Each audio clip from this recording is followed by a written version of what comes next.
Hi, everyone. Welcome back to Awaiting Arrows, the part of my channel where I talk about what God's teaching me through my journey of unexplained infertility, waiting for children. And today I want to talk about something kind of deep but very important. Lately, I've wrestled with my reasons for wanting a child, and it kind of makes me think of the funny quote, if you've seen the old version of Pride and Prejudice with Colin Firth. Mr. Collins, when he comes to propose to Lizzie, the main character, he kind of gives an oral recitation, an essay of my reasons for marrying. And it's kind of silly in that context. Maybe it doesn't work for a proposal. But for real, part of this journey has confronted me with what are your actual reasons for wanting children? And not to judge anyone else at all, but I will say that this is both the blessing and the burden of waiting on something that comes easily for some people. Part of me is angry sometimes that I can't just take things for granted because they just work out. I do have to kind of overthink everything, and everything becomes like this whole season of learning from God and this whole production. And sometimes I get resentful of that. Like, why can't it just happen and I learn as I go?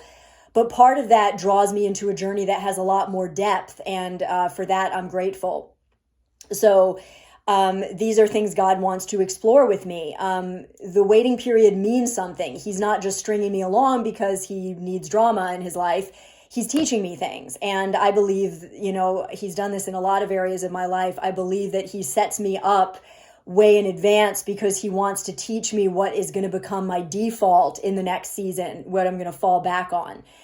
Now, this discussion doesn't mean that God is going to he's not going to give me kids until my motives are pure, because of course, lots of people don't have pure motives and they still have kids.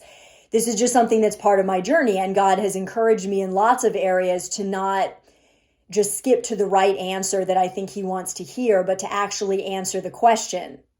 So like, who do you actually want to be? What are you pursuing? Are you saying you're pursuing God, but you're actually pursuing something else? Do you actually want to be Jubilee, or do you actually want to be someone else? And with kids, why do you actually want kids? I've had to grapple with the fact that there's a lot of things that I could say to that question that would be true, but honestly, the raw answer from my flesh is I just don't want to be the woman who doesn't have kids.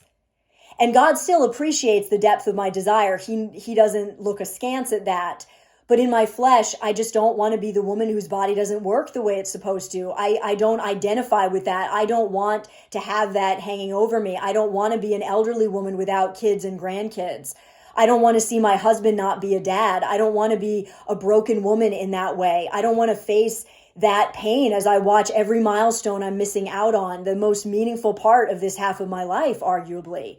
I don't want to be any age going forward without kids. I literally don't want to go another holiday without kids. I don't want to not give my parents grandkids or have those questions for God. I don't even want to go there. And this may seem like a nuance that doesn't matter, but it does. And it's not something God is wanting to scold me for, like, oh, that's not a good enough answer. It's just something that's part of my journey. He wants me to fully engage with this question with him. And whatever you're waiting on, it's worth exploring with God. What am I actually after, and why do I actually want it? That will reveal a lot. Even if it's, career-based or marriage or whatever, just God isn't trying to trick you or slap you on the wrist for saying the wrong thing. He literally wants you to think about it. So I've been coming to grips with this, the fact that wanting kids is different than wanting to not be a childless woman. And it's not all selfish, of course, but one is more selfish, having to do with what it will cost me.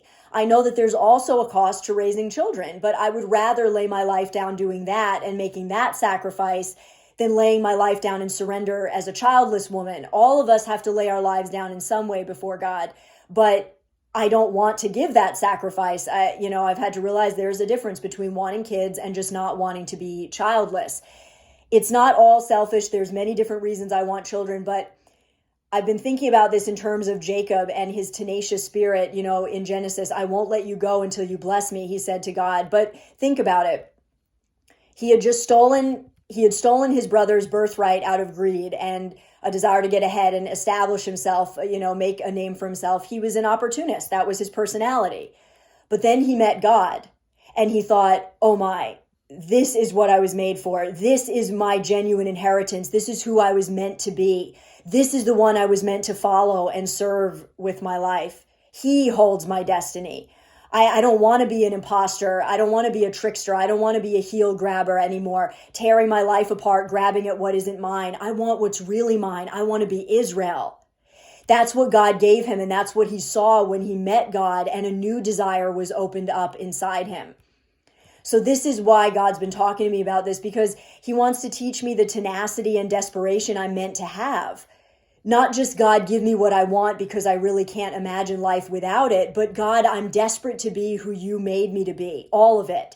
I've tasted and seen that you are good, and blessed is the one who takes refuge in you. So I'm taking refuge in you. I'm holding on, and I won't let you go until you bless me. That's what he wants from us. So whatever you're seeking after, don't be afraid. Explore that side of it in this depth with God, because whether or not you get what you want, God still has a plan for you, and that's what you were made for. So make sure you ask God to teach you the desperation you're meant to have, the one that won't wear you out, the one that will be satisfied. Blessed are those who hunger and thirst for righteousness, Jesus promised, for they will be satisfied.